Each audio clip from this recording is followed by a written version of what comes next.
नमस्कार, बहुत स्वागत है आपका जी पंजाब हरियाणा हिमाचल पर। मैं हूं आपके साथ ज्योति ठाकुर और बुलेटिन की शुरुआत करेंगे इस अहम खबर के साथ। कृषि कानूनों के विरोध में आज पूरे पंजाब में अकाली दल और बीएसपी की ओर से प्रदर्शन किया जाएगा और इस दौरान कार्यकर्ता जिला उपायुक्तों के कार्यालय के बाहर प्रदर्शन करेंगे और कृषि कानूनों को लेकर राष्ट्रपति के नाम ज्ञापन सौंपा जाएगा। तो शिरोमणि अकाली दल और बीएसपी का प्रदर्शन डीसी कार्यालयों के बाहर विरोध प्रदर्शन इन दलों की ओर से किया जाएगा और जिला उपायुक्तों को राष्ट्रपति के नाम ज्ञापन सौंपा जाएगा। पूरे पंजाब में अलग अलग क्षेत्रों में यह प्रदर्शन कृषि कानूनों के खिलाफ अकाली दल लगातार सरकार को घेरने की कोई भी कसर, कोई भी मौका नहीं छोड़ता और आज शिरोमणि अकाली दल बीएसपी के साथ मिलकर यह प्रदर्शन करने जा रहा है। तो पंजाब में अधिकारियों के बड़े स्तर पर तबादले किए गए हैं। 11 आईएएस और 43 पीसीएस अधिकारियों के तबादले किए गए हैं। पंजाब कांग्रेस के पूर्व अध्यक्ष सुनील जाखड़ ने ब्यूरोक्रेसी पर सवाल उठाए थे। सुनील जाखड़ की तरफ से सवाल उठाए जाने के महज 2 दिन में 54 अधिकारियों के तबादले किए गए हैं और ऐसे में यह भी माना जा रहा है कि जिस तरीके से सुनील जाखड़ ने यह सवाल उठाए थे उसी के बाद ये बड़े स्तर पर कदम उठाया गया। अधिकारियों के बड़े स्तर पर तबादले किए गए हैं। तो पंजाब के मुख्यमंत्री captain Amarinder Singh national highway authority of India की तरफ से भारत माता परियोजना के तहत अधिग्रहित की गई जमीन के मुआवजे की मांग को लेकर केंद्रीय मंत्री नितिन गडकरी से मुलाकात करेंगे। मुख्यमंत्री ने रोड किसान संघर्ष समिति को भरोसा दिया है कि किसानों की जमीन को कब्जे में नहीं लिया जाएगा। साथ ही मुख्यमंत्री ने वित्त कमिश्नर राजस्व को किसानों के खातों में कम मुआवजा राशि न डालने के आदेश दिए हैं। ये मामला पंजाब के 15 जिलों में 25,000 हेक्टेयर जमीन अधिग्रहित किए जाने से जुड़ा हुआ है और इस प्रोजेक्ट के तहत जमीन अधिग्रहित करने की प्रक्रिया चल रही है, जिसके तहत कई एक्सप्रेसवे शामिल होने हैं, जिनमें दिल्ली, जम्मू, कटरा, यमुनानगर, अमृतसर, लुधियाना, रोपड़, भटिंडा, डबवाली के अलावा जालंधर और लुधियाना बाईपास शामिल हैं।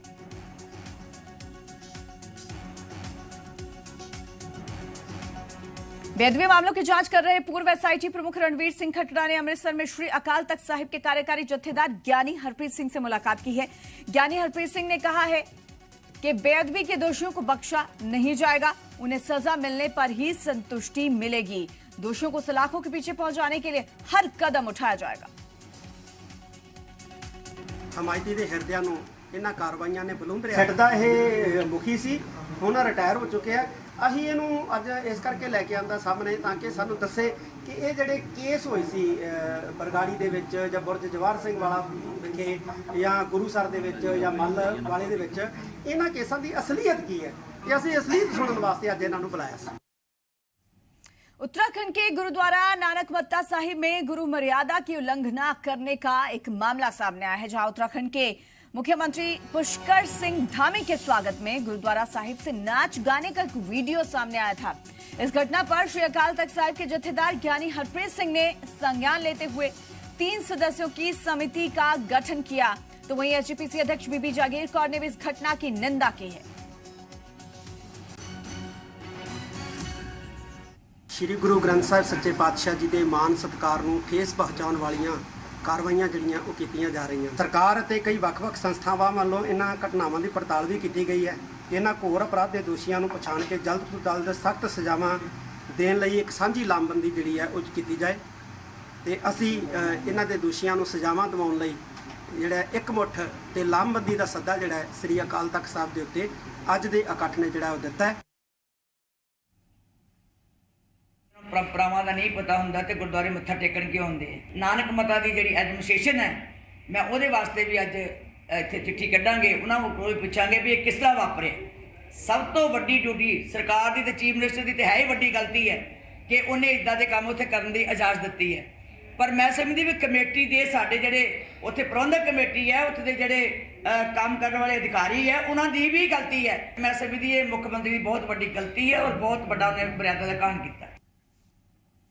आंगनवाड़ी वर्कर्स यूनियन 5 जुलाई से पूरे पंजाब भर में कांग्रेस विधायकों के घर के बाहर धरना दे रहे हैं। तो वहीं भटिंडा में पंजाब के वित्त मंत्री मनप्रीत बादल के दफ्तर के बाहर भी धरना दिया गया। आंगनवाड़ी वर्कर्स यूनियन की मांग है कि जिस तरह से हरियाणा सरकार आंगनवाड़ी वर्कर्स को सैलरी दे रही है, उसी तर्ज पर पंजाब सरकार भी दे और आंगनवाड़ी वर्कर को पक्का भी किया जाए। हालांकि सरकार की तरफ से अभी तक कोई भी आश्वासन आंगनवाड़ी वर्कर्स को नहीं दिया गया है। ਸਾਡਾ 5 ਜੁਲਾਈ ਤੋਂ ਜਿਹੜੇ ਪ੍ਰੋਗਰਾਮ ਲਿਖੇ ਸੀਗੇ ਸਾਰੇ ਜਿਹੜੇ ਕਾਂਗਰਸੀ ਵਿਧਾਇਕ ਸੀ ਐਮਐਲਏ ਇਹਨਾਂ ਦੇ ਘਰਾਂ ਦੇ ਜਿਹੜੇ ਮੂਹਰੇ ਅਸੀਂ ਮੰਗ ਪੱਤਰ ਖੂਨ ਨਾਲ ਲਿਖ ਕੇ ਤੇ ਭੁੱਖ ਹੜਤਾਲ ਰੱਖ ਕੇ ਤੇ ਸਰਕਾਰ ਨੇ ਭੇਜਣੇ ਸੀਗੇ।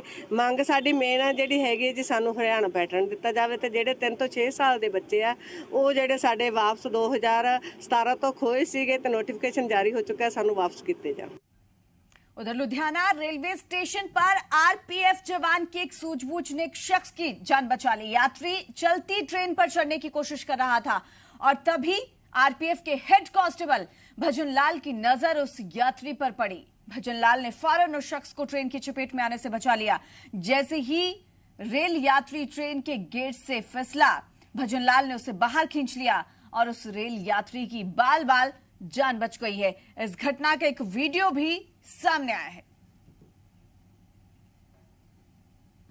सर हम लोग अमृतसर से लुधियाना तक गाड़ी लेकर आए थे, गाड़ी रुकी है तो गाड़ी चलने के बाद यात्री पहले तो खड़ा रहा, जब गाड़ी चल पड़ी है तो वो चढ़ने लगा तो गाड़ी के नीचे आने लगा तो उसको मैंने अपने जान की लापरवाह करता हुआ उस जाने की इस बार की जान बचाई है।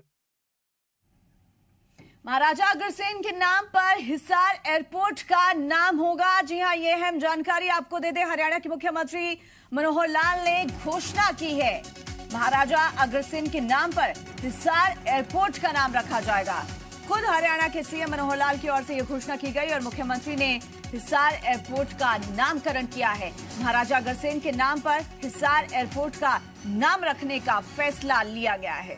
ये बड़ी और अहम जानकारी। आपको बता दें कि हिसार हवाई अड्डे का नाम अब महाराजा अग्रसेन के नाम से जाना जाएगा। महाराजा अग्रसेन एयरपोर्ट के नाम से हिसार का एयरपोर्ट जाना जाएगा। अग्रोहा विकास ट्रस्ट के राष्ट्रीय कार्यकारी अध्यक्ष बजरंग गर्ग ने मनोहर सरकार की ओर से हिसार एयरपोर्ट का नाम महाराजा अग्रसेन के नाम पर रखे जाने की घोषणा का स्वागत किया है। बजरंग दास गर्ग ने हरियाणा सरकार से अग्रोहा को पर्यटन स्थल बनाने की भी मांग की है। हिसार में एयरपोर्ट बनने में भी भारी संख्या में लोगों का हिसार में आना जाना होगा, इसलिए अग्रोहा को पर्यटन स्थल बनाने से लाखों लोग अग्रोहा में घूमने और अग्रोहा धाम में दर्शन करने के लिए आएंगे। बजरंग गर्ग ने कहा कि महाराजा अग्रसेन का महल टीले के रूप में बदल चुका है। सरकार को उस टीले की खुदाई का काम भी जल्दी शुरू करना चाहिए। अग्रोहा हिसार के महाराजा अग्रसेन की प्राचीन में राजधानी रहा है और अग्रोहा धाम विश्व स्तर पर तीर्थ स्थान है, जहां हजारों यात्री अग्रोहा धाम में दर्शन करने के लिए पहुंचते हैं। साथ ही हजारों मरीज हर रोज मेडिकल कॉलेज में इलाज के लिए भी आते हैं। सरकार द्वारा अग्रोहा धाम की मांग के ऊपर हिसार एयरपोर्ट का नाम महाराजा अग्रसेन जी के नाम पे रखने पर अग्रोहा धाम की तरफ से मैं स्वागत करता हूँ। ये एक सराहनीय कदम है। सरकार से मेरी मांग है अग्रोहा को पर्यटन स्थल बनाया जाए। हरियाणा के खिलाड़ियों ने ओलंपिक्स से लेकर कई बड़े टूर्नामेंट्स में देश को मेडल दिलाए, लेकिन कई ऐसे फर्जी खिलाड़ी भी हैं जो सिर्फ सरकारी नौकरी हासिल करने के लिए गलत हथकंडे अपनाकर सरकार को चूना लगा रहे हैं। अब इस मामले को विपक्ष भी सरकार की नाकामी बताते हुए उसे घेरने की कोशिश कर रहा है। रिपोर्ट देखिए।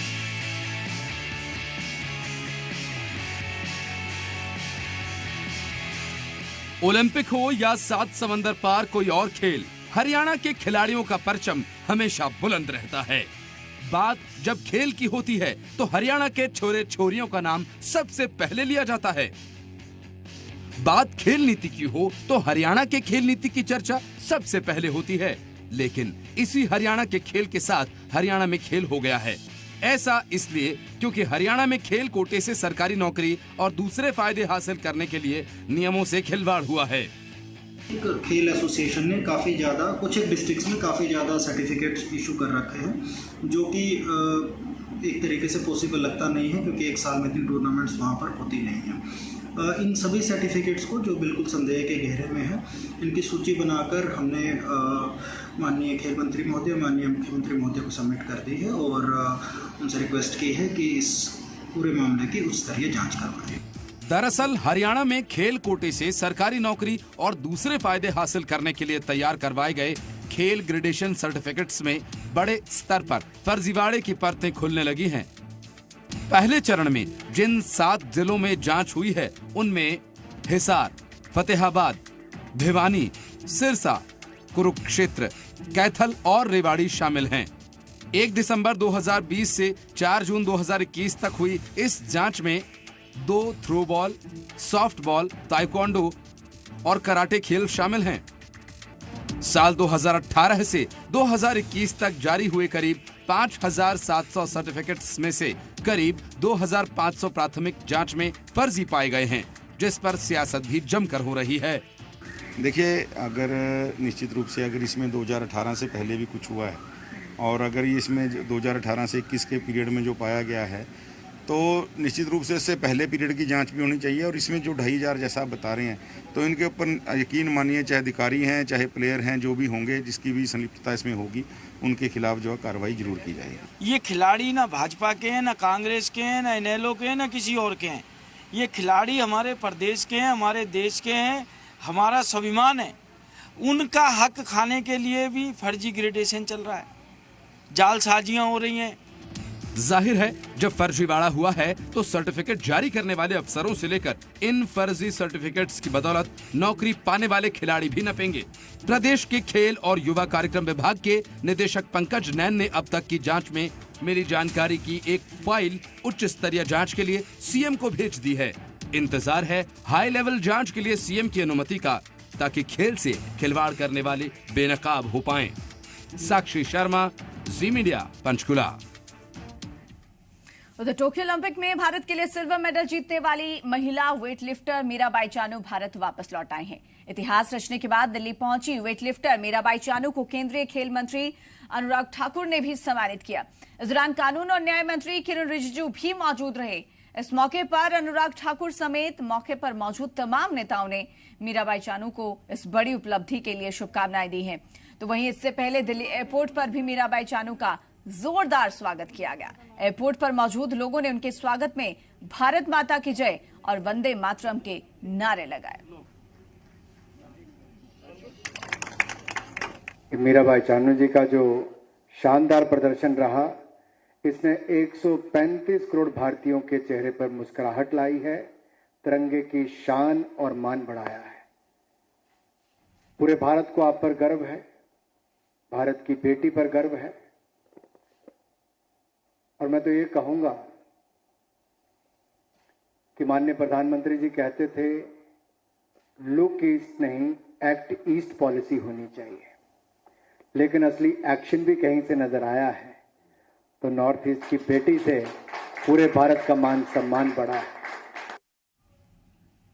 तो वहीं खबर यह भी है कि अगले कुछ दिनों में Mirabai Chanu Olympic gold medal उन्हें मिल सकता है, क्योंकि मीराबाई चानू जिस कंपटीशन में सिल्वर मेडल जीता था, उसका गोल्ड मेडल चीन की वेटलिफ्टर ज्यूई हो ने जीता था। और उनका डोप टेस्ट फिर से किया जाएगा, और अगर वो डोप टेस्ट में फेल हो जाती हैं तो वेटलिफ्टिंग का गोल्ड मेडल मीराबाई चानू को मिल जाएगा।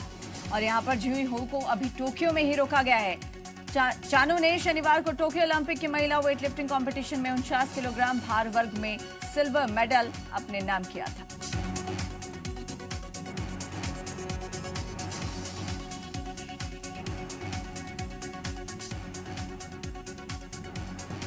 हिमाचल प्रदेश के मुख्यमंत्री जयराम ठाकुर ने किन्नौर में हुए हादसे को लेकर दुख जाहिर करते हुए कहा है कि 9 लोगों की मौत के बाद अभी भी 100 से 120 लोगों के फंसे होने की संभावना है, जिनके रेस्क्यू का काम जारी है। सीएम ने मृतकों के परिवार को 4 लाख देने और घायलों को हर संभव सहायता देने की बात कही है।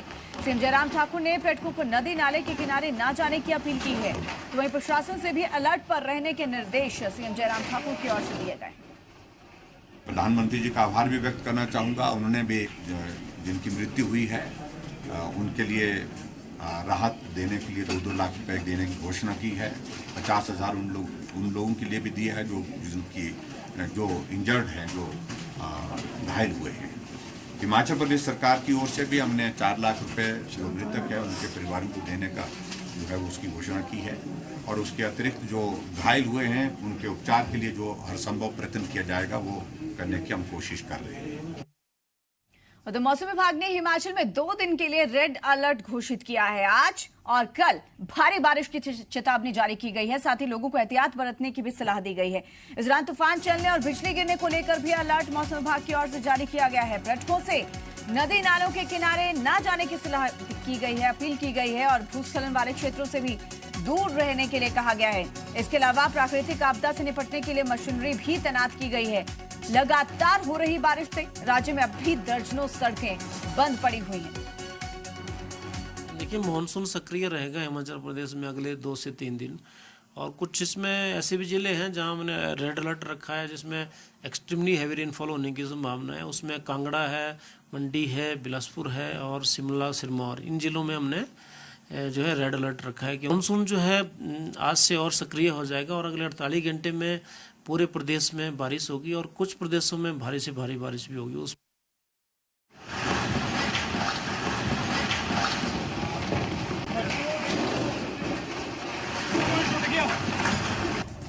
बरसता आसमान, दरकते पहाड़, शहर शहर मौसम का आपातकाल, पहाड़ों पर रेड अलर्ट। कुदरत का क्रोध जब फूटता है तो कयामत आनी तय है। किन्नौर के सांगला में प्रकृति का कहर बरपा तो कई जान चली गई। लोहे का पुल तिनके की तरह बिखर गया। ऐसी तबाही किसी और की जान न ले, इसलिए मौसम विभाग ने चेतावनी जारी की है। मौसम विभाग के मुताबिक अगले दिन हिमाचल प्रदेश में भारी बारिश हो सकती है। इस दौरान तूफान आने और आसमानी बिजली को लेकर भी अलर्ट जारी किया गया है। मौसम विभाग ने अपील की है कि लोग और पर्यटक नदी नालों के किनारे और भूस्खलन वाले क्षेत्रों से दूर रहें। हालांकि किसी तरह की प्राकृतिक आपदा से निपटने के लिए भी तैयारी की गई है। लगातार हो रही बारिश से कई सड़कें एहतियातन बंद कर दी गई हैं। ये अलर्ट सिर्फ हिमाचल प्रदेश के लिए ही नहीं है। उत्तराखंड मौसम विज्ञान केंद्र ने भी 27 जुलाई को भी 5 जिलों के लिए रेड अलर्ट जारी किया है।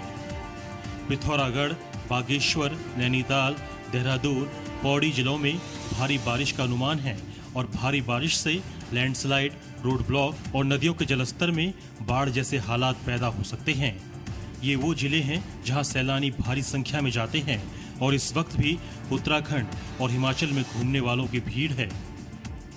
यानी किन्नौर जैसा खतरा पहाड़ी इलाकों में अब भी बना हुआ है और इसलिए सावधानी बेहद जरूरी है। और इसीलिए अगर आप भी पहाड़ी इलाकों में घूमने जा रहे हैं या फिर पहले से वहां मौजूद हैं तो मौसम की जानकारी अपडेट रखें। रेडियो, टीवी या इंटरनेट से मौसम की जानकारी लेते रहें और उसी के आधार पर घूमने की योजना बनाएं। ऐसे इलाके जहां भूस्खलन की घटनाएं होती रहती हैं उनसे दूरी बनाएं। अगर आप भूस्खलन के बीच फंस गए हैं तो जल्द से जल्द सुरक्षित स्थान पर जाने की कोशिश करें और जितनी जल्दी हो सके आपदा प्रबंधन के लोगों से संपर्क साधें। आपदा आने से पहले न अवसर देखती है और न बचने का अवसर देती है, इसलिए आप हमेशा सतर्क रहें और जहां तक संभव हो बारिश के इस मौसम में पहाड़ी इलाकों में घूमने से परहेज करें। Bureau report.